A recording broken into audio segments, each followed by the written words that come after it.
Good afternoon. My name is Alyssa Silva, and welcome to AJU Open Campus Voices. Whether this is your first program with us or your 20th program, we're really excited that you're here. And for all of those who are joining us on YouTube Live, welcome. We're super excited to have you on our program as well. Now, over the past year, there's been a disturbing rise of anti-Semitism on our college campuses and just across the US in general. A study done by the ADL and Hillel International noted that 43% of Jewish students on college campuses had been a part of or witnessed an anti-Semitic attack or activity on their campuses in this past year. This alarming statistic underscores the need for comprehensive strategies to combat anti-Semitism and promote inclusivity. And during today's discussion, our panelists will share their personal experiences, their proactive steps, and how they are taking to address this issue. It is my pleasure to introduce you to our three panelists. We have Shir Diener from UC Irvine in California. We have Leah Kressel from Muhlenberg College in Pennsylvania. And we have Vivian Cohen from Virginia Tech. Welcome, all three of you. So now I think, and I'm pretty sure everyone watching here thinks that the Jewish future looks really bright with you three incredible young women leading the charge. And we know that you're all a part of Hillel International's Israel Leadership Network, which Josh told me that it is now 200 students strong, and each student represents their own individual campus. So that is very, very exciting as well. And just a quick shout out to Josh, who helped bring us all together and really helped make this happen. So thank you so much, Josh. Now, let's kind of just start off. Let's get to the questions. And a reminder to the audience that the final 15 minutes will be open for your questions. So be sure to put them in the Q&A function at the bottom of your screen, and then we will get to those in the final 15 minutes of today's conversation. So now, the big question, especially if you're a parent or a grandparent looking here, is how do you help, especially in these times, how do you assist or how do you help your student choose a university, right? You can maybe look at the ADL scorecard that they came out with, the report card that they came out with. You might do a college campus tour, but at the end of the day, what kind of things would you be looking for? So I posed the question to you all, and Leah, if you could start us off, when you were looking for your university and making a decision on where you wanted to study, how did you select your university? What was most important when you were making that decision? And if you were doing things now, would that change? Would those kinds of what was most important change for you? So I think when I initially was looking for a college, I definitely did consider the Jewish aspect of it. I also obviously considered the academic parts and all of that, and I also really wanted a smaller college. And when I went to Muhlenberg, I found that the people there seemed very kind and caring. And I remember one of the times I visited, it was around Sukkot, and I saw the sukkah up and all the kids hanging out, and I was like, that seems like a vibrant Jewish community. So that played a big played a big part in my decision. I would say that now I think I would look more into not only the Jewish community, but the pro-Israel Jewish community, and see how that is on campus. And also I would look into how active are the anti-Israel clubs on campus, and the faculty's views on that. When I'm asked if I'm still happy at Muhlenberg after October 7th, it's a tough question because I'm not sure there's another college where it would be better. And so for me, what helps me is to try to focus on the positive. And in a way, at Muhlenberg, I found a purpose through my activism or through standing up for Israel and helping support other Jewish Zionist students on campus and making them feel confident enough to speak up. Fantastic. Thank you so much. Vivian, how about for you? So I come from a family that a lot of my family attended Virginia Tech, so definitely that was something that played into my decision. I also wanted to stay in state, so when it came to choosing a college with a Jewish life that's active, that also fits what I'm looking for academically, Virginia Tech was a great option, not only because my family's a big football fan, like we love the football team, but also because out of most Virginia schools, the Virginia Tech Hillel is one of the most active, and my sister is an alumni from Virginia Tech and was also active in the Hillel. So I knew their reputation. I knew that if I went to Virginia Tech, I'd have an amazing time. I'd also have a very strong Jewish community with me. Amazing. And has that changed for you at all now? Like, would you have changed anything in your search? I don't think I would have because, again, my family, big tech fans, but also we're in Blacksburg, which is very rural, so we're very tight knit. And I think I wouldn't have had as positive an experience if I was in an urban campus or maybe a campus any closer to civilization. Sure. So we've had a lot of support as a community together because we are so close knit. That's fantastic to hear. Thank you. And Sheer, how about for you? So, I always loved UCI. I kind of had it high on my list. I grew up in the Bay Area. I'm originally from Israel. I moved to the Bay Area when I was 9. And there's a very thriving Israeli community in the Bay Area. And I knew I wanted to stay in state. And I actually knew a couple family friends that were Israeli in the Hillel community on campus. And they actually really assured me that UCI is very welcoming. For those that don't know, UCI had a very, very, very anti-Semitic reputation up until a couple years before I started, because they had a big case back in 2011 that resulted in several years of big wave of anti-Semitism. So that was both scary, but also I was reassured by my friends and people I knew. But at the end of the day, I knew that I would find a community wherever I go, because being Israeli and being Jewish is just such a big part of who I am. I will say I don't think that there's a perfect college anywhere. I don't think that we need, as Jews, as Israelis, to choose a college with the highest percentage of Jews or highest percent of Israelis. I think it's very good to go to a diverse campus, especially big public universities with 30 to 40,000 people. You will always find your community. I think that's a very important thing I usually tell incoming students, that wherever you go, you'll always find a place that your little tight-knit community that's good for you. On campus, it's been a hard year for sure. But I know it's been a hard year everywhere. And I personally wouldn't have chosen differently. I like UCI, and when I first started my first year, the Hillel was around 20 to 30 people. And now we're averaging at about 60 to 70 people at Shabbats. So we drastically grew, and this year was tough, but we definitely grew much closer as a community and turned to each other in times of need. And that's also why I think like wherever you go, like you find your people, and you find strength through the struggles together.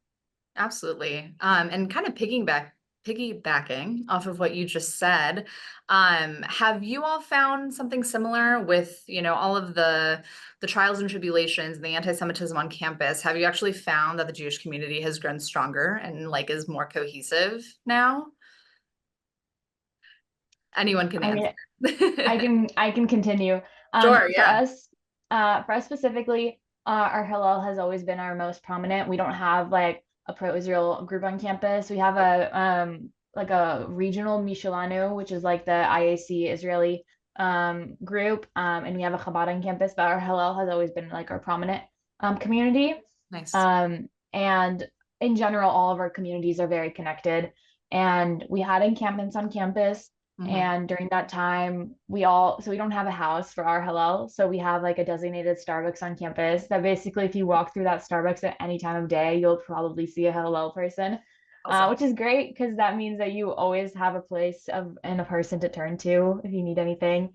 And it really did bring our community closer. When stuff went wrong, our community came together and we did different projects and spoke up and talked to the administration and did community events and educational events. And it really gave us an opportunity to both get closer, but also get closer to a connection to both Judaism and Israel for sure. Amazing. Leah, how about for you? Do you feel like the Jewish community has really like come together more? I think with my experience, it seemed like more divided at my campus. Especially as someone who's one of the leaders who's the Israel co-chair, I felt like that isolated me a bit from some of the Jewish community. However, despite that feeling of divide, we always had a Shabbat dinner Friday nights, and we would all still be in the same dining room eating Shabbat dinner together. And towards the end of the semester, I think in some ways it was improving, in other ways it was hard to see if that improvement would last because it's the summer and it feels a little bit like we have to start over again in Mhm. fall, but that could also end up being a good thing and see if we can go back to being that whole united Jewish community on campus. Absolutely. And Vivian, how about for you? Do you feel like the community has really like become more cohesive since all of this anti-Semitism and anti-Israel protests have been happening on campus? Yes, I'm so sorry if you hear any dogs barking. They're It's okay. We can let the puppies in. That's totally okay. I think Virginia Tech's really interesting because I've always seen our Jewish community kind of divided, like, okay, you go to Hillel or you go to Chabad or you're in API, but definitely after October 7th, you kind of saw people being like, well, maybe it's okay if I mix and mingle with the other groups. And I think it's been really interesting to see how the Blacksburg Jewish community and especially the students have come together. We've also seen a lot of other students who weren't necessarily identifying themselves as Jewish coming to Hillel or to Shabbat and wanting to be a part of it and wanting to learn more. Because if you're not really into being Jewish or you really don't have that connection, you're probably going to find something else in Blacksburg. But definitely after October 7th, we saw a lot of people coming in and being together, which has been really, really inspirational because usually I go to Shabbat with my friends. We sit at the same table, but now there's new people coming and it's just been amazing. That is. I feel like a lot of Jews, young and old, realized at this time that anti-Semitism does not discriminate. It doesn't matter if you are secular, if you're religious, if you're Jewish, right? This is going to affect all of us. So thank you all so much for your answers and your input on that. My next question for you all is about being proactive. It's about, you know, the anti-Israel protests, how anti-Semitism is on the rise and its impact, but how you're being proactive to combat this. So how have you been? You know, what tools have you used? What kind of programming have you done, et cetera, in supporting Jewish students during this volatile time? Vivian, if you want to kick us off. I think one thing that people tend to avoid is conversation, that nobody wants to sit and have this big, heavy conversation about Israel or about everything that's going on, but just being willing to have these hard conversations with people. So Yes. I did a trip with non-Jewish student leaders in Israel last summer. Mhm. So having them reach back out and talking to them and explaining like this is how people feel and just being willing and receptive to having conversations about what's going on and how it makes me feel and definitely being open to hear how other people feel and making sure that our voices aren't lost. I think at Virginia Tech, at least, it's really easy to get caught up in everything that's going on and lose your place, but making sure that we are being proactive about what is happening in our student government or what is happening on campus and just trying to make sure we're heard because if we're heard, maybe there'll be some action and maybe something can come from that. Yeah, absolutely. Share, how about for you? So our campus, we have a Jewish chancellor and provost, which are the two highest positions on campus, which has been both a blessing and a curse. A blessing because they really have been trying to have an open channel of communication with us and with our Hillel leadership. But it's a curse because everything is more political. They have to watch their word, they have to watch their actions, and everything has to be a little more calculated. But in general, I've built a very close relationship with the administration and have advocated when a student reports to me of any issues on campus, I'm directly reporting that to the administration, following up on it. In terms of activism, I've led several different educational programs on campus since October 7th. The first being for day 200 since October 7th. That Yeah. also ended up being the same day as Denim Day on campus, which is a day that's recognized on college campuses to bring awareness to sexual violence. Mm. And it's usually wide known around college campuses, and we did a booth specifically speaking to the 19 women at the time that were still held hostage, and the 200 days. And we had a beautiful booth. All of us wore on denim day, you wear denim, but we wore yellow shirts and denim, and we did a whole social media campaign that was spread around. And then we also a couple weeks later, we also, during the encampments, decided to do a Western Wall of Wisdom, which the community came together and we built this ginormous wooden wall and got graphics that basically had a ton of information on it, educational facts, breaking myths, and basically, like Vivian was saying, we just kind of pushed a conversation on, and we really created a space for people to come talk to us. We were there for probably 8 hours that day. And we had people from the encampments. We had 2 encampment leaders that came and spoke to us, probably for over an hour each. Wow. We had random students come and talk to us. We had like the social media warriors come talk to us. I think that day we spoke to over 100 students, if not more. Amazing. And it was really, really a great opportunity at that point, 7 months into the war, to see that conversation can still be had and really show how much social media is playing into the misinformation, the kind of brainwashing of one-sided and surface level information that's going on college campuses. So we really have been focusing on addressing the anti-Israel protests on campus by creating a space for education and conversation. And for example, I'm Israeli. I have noticed that when I tell someone I'm Israeli, they automatically assume I support A, B, or C, or I don't support X, Y, and Z. And it's really important for me to explain that just because I'm Israeli does not define what my beliefs are or what I support. And that's something that has become so surface level, that all Israelis believe this, all Israelis believe that, all Jews believe this, all Jews believe that. And we really just wanted to make a space for that spectrum. Like all humans, we all have a spectrum of opinions, and Jews and Israelis are not any different in that sense.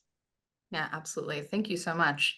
Leah, how about for you? What kind of programming, or how have you been proactive on campus in this past year? So I think there are 2 different things that I focused on this past year to help be proactive. One was making sure I had a good, I continue to communicate with both administration, Hillel staff, and other Jewish leaders on campus as well, whether it be someone who's part of Chabad leadership and so on. So there's always that important thing, regardless of how administration reacts to it, just simply having a communication going is helpful for if something does happen that needs more communication, you already know them and they already like are aware what we're planning for an event, and so they can know if they have to be on the lookout for negative responses to our event. When it comes to programming, we've done a few things this year. One of the things I helped work on was a display where we had students, we were doing tabling like in the main student center, and students could come and paint a rock and donate money if they wanted to Israel.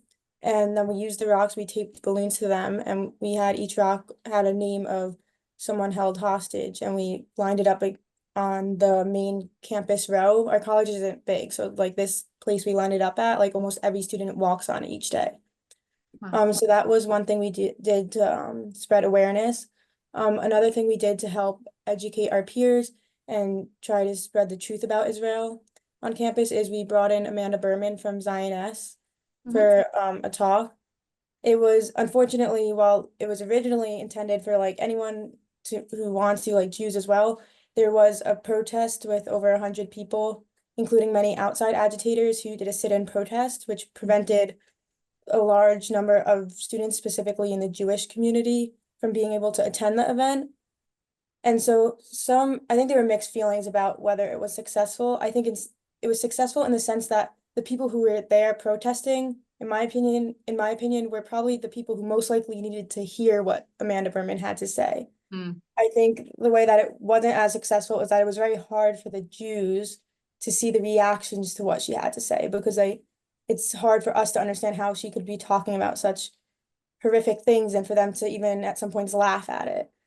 And then, so we try to do that. And I think that that event, by seeing how people reacted, also led to more Jews on campus who were like quietly pro-Israel, like scared to speak up more. So I tried to also just have those personal relationships with different students on campus, especially freshmen or first years, to get them confident enough to use their own voice. Yeah, absolutely. Leah, what do you do when you're in that situation and you have, this fabulous speaker, speaking about Israel and trying to have a conversation and have a dialogue and people are laughing at her? What do you do? Like you, Leah, personally, like what do you do? So I was up there on the stage with her, or like in the front with her, because I was like helping ask the questions with my co-chair. And I guess I just try to keep a straight face. It was very hard, but I didn't want to do something that could stop the talk from going on. I kept trying to like tell myself in my head, like, well, these people at least they finally get to hear a different narrative. And Yeah. maybe if it just affects one person in the room, it's all worth it.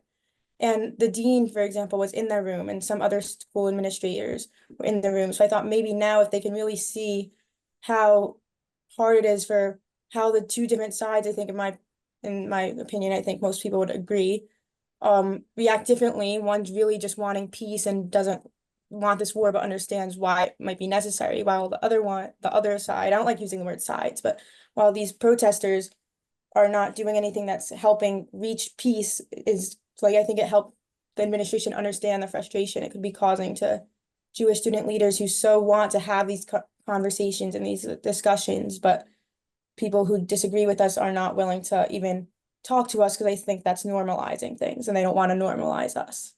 Right.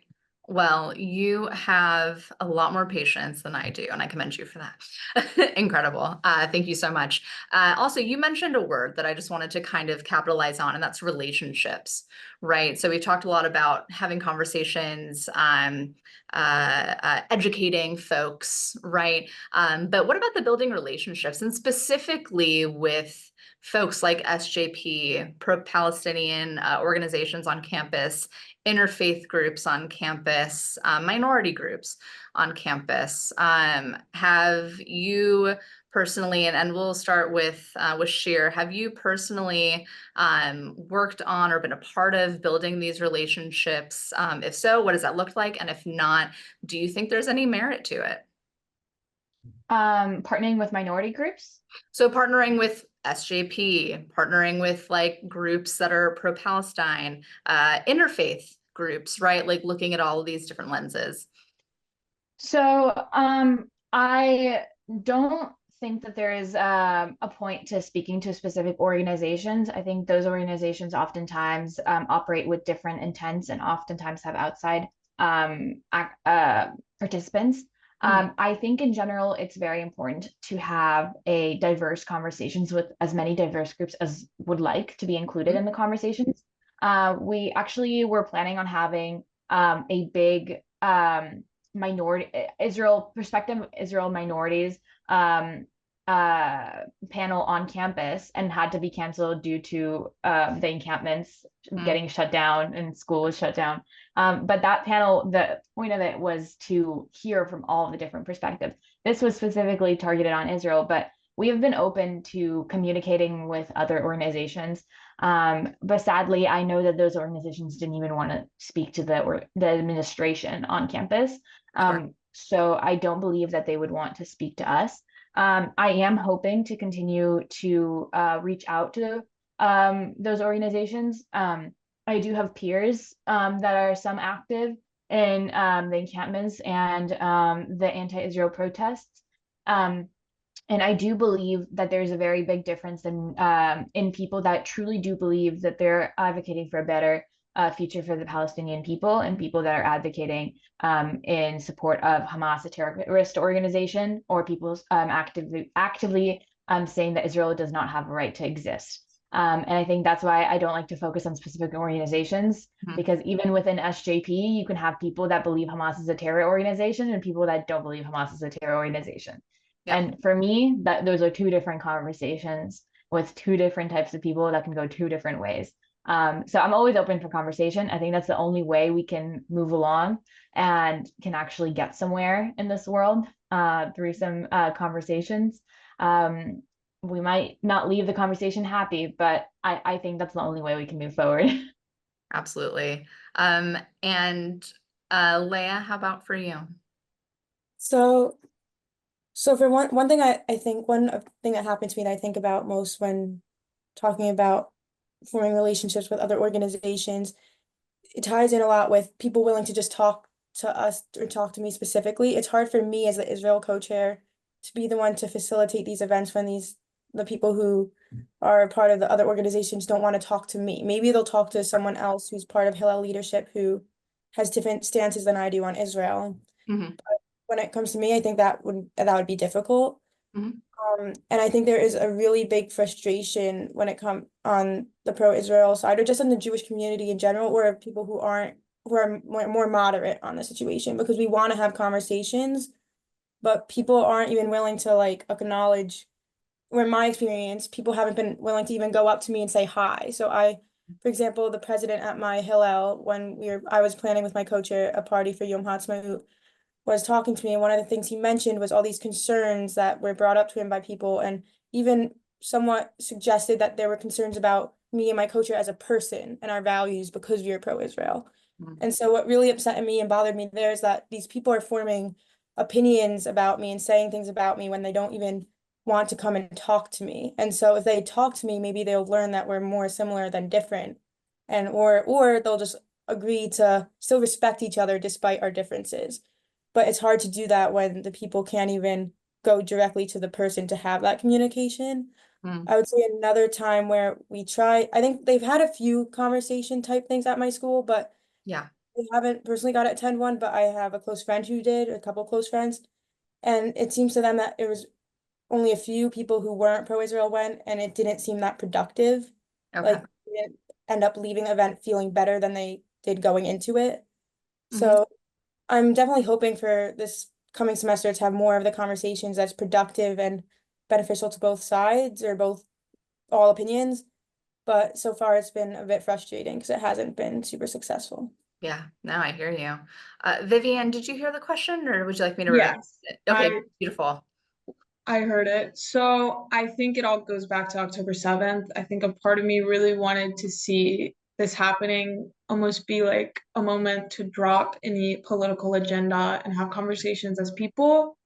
And that idea and thought was quickly proven wrong with the automatic protests after Sure. October 7th. So I think for me, while I would love to have conversations with people and I would love to hear other sides and be more knowledgeable about what they feel and how they think, I think the connotations and the preconceived ideas that people have, even following October 7th and before then, are very hard to overcome. Mm. But a big aspect of having a strong Jewish community is coalition building. So I think while maybe we can't sit down in the same room as the opposition, we can sit in the same room as people who support us and build a strong base together so that when we are able to come together with the opposition, we're able to have support and have productive conversations that impact more people. Absolutely. And that was like a perfect segue to what I was going to ask next. So, Vivian, if you just want to kind of continue, what kind of support have you received from your Hillels, your Chabad, your Jewish Student Union, and then finally your administration? What does that look like? I think Hillel and Chabad have been amazing. They've been super welcoming. Their doors are always open now, which is new, that you can go in at 9 p.m. to Hillel and go in their fridge and take a seltzer water because you have Love it. nothing to drink in your apartment. And I think, at least at Virginia Tech, our current student body president is Jewish. So we kind of have a leg up in these conversations being had with faculty and administration. So they have been really open to listening to us, but being actionable and getting things done hasn't necessarily been the most productive. But the fact that they're willing to come to Chabad and have Shabbat dinner and do these things is amazing. That support behind closed doors is great. And I wish we had more open support right now, especially after the encampment and going back to campus. Mhm. But I definitely think the Jewish students are very strong at Virginia Tech, and we have the support of our administration. Fantastic. Before I go over to you, Leah, just a reminder to the audience that we're going to start answering some audience questions soon. So make sure you get those questions in the Q&A function at the bottom of your screen. So thank you so much for that. Leah, how about for you? How is your Hillel, Chabad, JSU? How have all of these pieces kind of come together to support Jewish students right now? So I think this past year we've actually made a big effort for Hillel and Chabad to have more like combined events where we work together.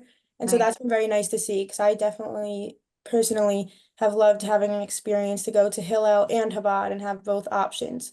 At Hillel, I feel like I'm more my leadership role and which I like, but there's also times where I want to just go relax and, not always have to be the listening ears for people and be support. Not that I want to be supported, but sometimes I like having me time, if that Of makes course, sense. I get it. And so that's why for Chabad I'll go there because I don't feel like I have to like be as out there because at Hillel I could also be chill and relaxed too as a leader. I'm just not like that. I'm someone who if I'm there I'm gonna make sure I'm always helping out and doing my best to make sure everyone feels welcome. So at Hillel, which I'm at more of the time, I think was so helpful for me. It was open pretty much every day. I think Mm. spent more time in Hillel than I did in any other place, even my dorm room at college. If I wasn't in class, I was in Hillel studying. If I was eating, I was probably eating at Hillel using the kitchen. If I felt like I wanted to talk to someone, hang out, or if I was with friends, where do we hang out? We go to Hillel. Yeah. So it was really instrumental in making for my well-being this semester or this whole year. And then Chabad actually I got more involved with them this year because I sought out more of the Jewish community because I thought it was important for me. And it was fun because also the family has little kids, so I like working with little kids. So that was something that definitely kept my spirits up when dealing with the challenges at campus. Absolutely. Thank you. And Cher, how about for you? So I've definitely stayed in the Hillel sphere the most this year. But in general, our Jewish community on campus is fairly small, so we're all interlaced. API, Hillel, Chabad, all is the same basically. And we've kind of become a habit of Shabbat hopping, meaning we start at one Shabbat and then we hop to the next one. Like everyone just leaves early and goes to the next Shabbat. Yeah. So you can get both Hillel and Chabad Shabbats in, which is pretty great. But Hillel has definitely become a safe space. Not only the people, but also the staff. We have amazing Hillel staff and Hillel director, and they're genuinely there at any time, any hour. We can anything from like reporting something happening with a professor or anything problematic on campus, a poster, chalk on the floor, to problematic roommates, to like anything at all, to I don't have food, like I need to go grab coffee, like can we go grab coffee? Yeah. They've literally been just like the backbone of the Jewish community this year and really shown that like together we really can be stronger. And it has been amazing. I do think it really strengthened our Jewish community. As horrible as this year has been, both across the world and on campuses, I really do believe that it taught us the importance of community building, and of finding people that you can really be yourself with and not have to hide a part of you. So it's been really amazing. Fantastic. Let's go ahead and get to some audience questions. We have quite a few. We first have Yiftach Levy. He says, as the Israeli American staff advisor for all campus Jewish student orgs, I'm inspired by all of you. Following up on Sheer and any of the other students who spoke with activists on the quote unquote other side, what happened after those talks? Did conversations continue? Did any of those folks post on their social media or speak to their peers to dispel the misinformation they had previously subscribed to? So Sheer, do you want to answer that? And then Yeah, I can the start. rest of you can answer if this pertains to your experience. So, specifically speaking to conversations we had with the exhibit we made for the Western Wall of Wisdom, we had two really, really good conversations that were people that were active in the encampments. And I did not exchange contact information with them, but we were able to agree on so much, actually more than we disagreed. And we asked him, we asked the people that we spoke to, one guy in particular I spoke to for over an hour. And I asked him, like, why aren't you having these nuanced conversations in the encampments? And he told me, if I go tell them that I believe Hamas is a terrorist organization, they're going to kick me out. Um, Wow. and I told him, you see that that's an issue, right? And he agreed 100%. But he still believed that what's happening in Gaza is of more pressing importance than the nuanced conversations. That's where we agree to disagree. But just the fact that we made the space to have that conversation, I truly do believe that prompted him in the future to have more nuanced thought when he's talking about such topics. And I do believe that having these conversations changes what's happening on social media. I have a lot of friends that originally were posting a lot of stuff that was anti-Israel, and after conversations, they actually understood what their posts mean, and that it's not just to no one. There's people that actually are hurt by those stories. And now they have me as a person or any of my peers when they're when they're reading or posting these posts to think about. So every conversation really does make a difference. It just you might not see it. It might be a silent difference. That person just might not choose to post the next time, which is also a change, I believe. Yeah, absolutely. Leah or Vivian, did you want to chime in on that? I think I've had a lot of casual conversations about everything going on, which I think people are more receptive to. So a lot of my friends kind of have taken a class where they heard something or saw something on the internet and they asked me about it. And to be that person to explain it to them and tell them how it affects me, I think that brings what they're posting and what they're saying and what's happening back into reality. Because I think a lot of people get sucked into social media, get sucked into what their professor is saying, that they take that as the whole truth. And I think it's really important to be able to have conversations with people, even if they don't know or they are misinformed, and tell them how you feel on a personal level. People are more receptive to personal things rather than statistics and numbers. So I think that's been really impactful in having conversations with my friends or with peers who don't understand my opinion. And I think just bringing it back to like, this is a person issue. This is an issue for Palestinians. This is an issue for Israelis. This is an issue for Jews. That these are people and not just their governing bodies. And to bring that conversation back to the center. Absolutely. Thank you. Leah, did you want to add anything? So one conversation that really comes to mind is one I had with someone who I used to be friends with, and now it's not that we're not friends, it's just we haven't talked as much, I guess. But Sure. basically, after October 7th, he started posting things that were very anti-Israel, and one of which just really didn't make any sense, saying that Israel treats the hostages worse than Hamas, which obviously makes no sense. And so I ended up reaching out to him and like asking him if he understands what's going on before jumping to conclusions. And at first he was saying what seemed to be like just regurgitating whatever stuff he read on social media that was not accurate. And so we decided to meet in the dining hall one day and we talked and we were able to have a conversation and just understand where we are at. And he ended up saying, like, I don't really know a lot. I only read into all the stuff after October 7th. Like, I don't really know a lot about the conflict. So, and then I was trying to explain to him how what might take him 2 seconds to post on his story can leave a really long-lasting impact on people who are really affected by the war and Israelis and Jews. And I ended up providing him with a document I made full of sources that have more information, even sources that I don't 100% agree with, but are fair and not don't cross the line into being anti-Semitic. And so I provided him with those sources, and he ended up he stopped posting anti-Israel things, and he even a few months ago, or a few months ago, and then a few weeks ago, reached out to me to ask me how I was doing. So that's one example of a time where it was a positive change that came, and that keeps me going, knowing that there is hope. That's fantastic. Yeah, those little pieces of hope, right, that oftentimes come out of these conversations are what keep the fight strong, 100%. We'll move on to another question. There are parents of high school students worried about sending their Jewish children to college campuses, right, next year or in the years to come. What would you recommend, or how would you counsel these families? Go ahead, Viv.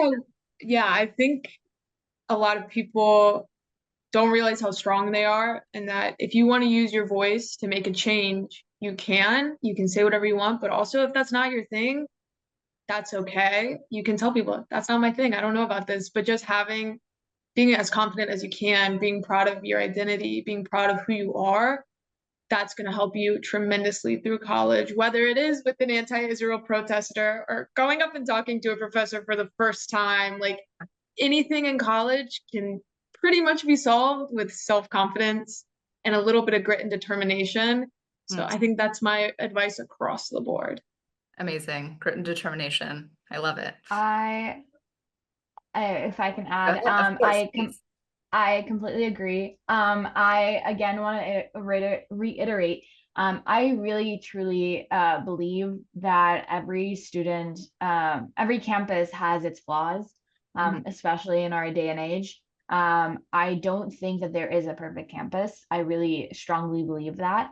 I'm a person that finds community wherever I do my best to find community wherever I go, which is why I chose to go to a larger campus. I do have friends that have went to smaller campuses, and then if there's a thriving anti-Israel or anti-Semitic narrative, oftentimes it's a little harder to escape it. So that is something to keep in mind. But from my experience, there's gonna be people that hate us or hate our opinions, have assumptions about us, don't want to get educated, all of those things. And at the end of the day, you're gonna find people that want to be friends with you for who you are without having to hide your opinions or your views or have assumptions about you. So I think it's just really important to not be so focused in what is the perfect campus and just truly find a place that makes you feel like you're at home, and the community I think will follow you. And I also would like to add that also the Jewish organizations around the world, but especially around the US, this past year have gotten that much stronger. Hillel has gotten that much stronger, Chabad, all of the different, there's so many organizations. And they really have so many amazing opportunities, just like this one, just the fact that we're sitting here and talking to you guys. There's so many opportunities and open doors. And I think it's important to take an opportunity to use those and utilize all that comes your way. Fantastic. Thank you so much for offering that wisdom. Incredible. Leah, did you want to add? Yeah, so I think a bit similar to what they both said, I think one of the main things I learned this year is that even though it might come at a cost, when you do the right thing, it makes life so much easier and you feel so much more confident and proud of yourself. Yeah. So it's like, even though it might be scary to stand up and speak up, when you do it, it's so much more, you feel so much more satisfied and good about yourself because you're doing what you believe in and you're being who you are.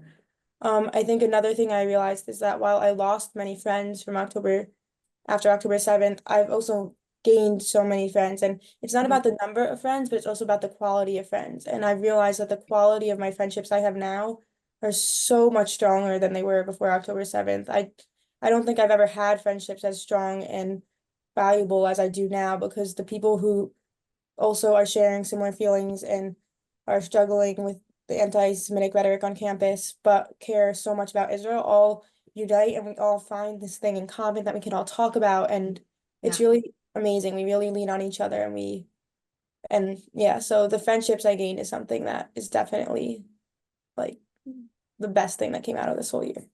That's beautiful. Thank you. We just have a minute left, so I want to give you all each a short amount of time for any final comments or any final advice that you want to share with the audience, any hopes for the coming school year. Leah, if you could kick us off, that would be great. And then Sheer, and then we'll end with Vivian. I would say it's important for incoming college students or any college student to not let the people who are anti-Israel intimidate you. Obviously, be smart and be safe, but stand up for what you believe in, and in return, you'll be getting a lot more good opportunities, and you'll find a community, and it's a lot easier at school, I think, or I find when you are you and you find the people from that rather than trying to be quiet about part of your identity, because then it's not, you never can really be your full self and grow at college, which is important. I think part of college is being yourself and finding yourself, and you can't do that if you have to hide part of your identities. Absolutely. Thank you. Agreed with everything you just said. Definitely best thing is don't modify who you are to fit anybody else's narrative. Be exactly who you are. Political views, opinions, and all, like, be whoever you are, and really be open to conversations. I've had friends with differing opinions, and I think it builds stronger conversations. It educates people around you, and it really opens up doors to both for you to learn more about what others believe, but also for you to learn also how to educate others. And it really opens a way for you of open path of communication. And I truly have never had a negative conversation, educational conversation. Every open conversation, as diverse as it can be, you can't lose anything. You're talking to someone, and at the end of the day, you can agree to disagree, but it's all talk, and it's important. That's the only way we can move forward. So be who you are, and really just start. We just need to start listening to one another. I think we're at the point in the world that we just need to hear each other out. Thank you. And Vivian, you want to round us out? Yeah, I think nobody can predict what's going to happen to you when you're in college and all the things that are associated with that. So I think just being true to yourself, like, you're going to find people who agree with you and people who don't agree with you. And that's just how life works. And you only have yourself, you can only dictate what you do and what you say. So making sure that you're following your own arrow, you're speaking your truth, you're being the best self you can be, and being part of something that's not only furthering yourself, but more importantly, furthering others. So I think everybody is going to have a good experience if they can just stay true to themselves. Absolutely. Thank you all so much, Sheer, Leah, Vivian. This has been an incredible conversation, really insightful and hopeful for me, and I hope for everyone who's watching, about the future of the Jewish people, first of all, and also more hope and confidence in what's to come for students who are entering their college years. So thank you all so much. Thank you to the audience for joining us today. You can find more of our upcoming offerings at open.aju.edu.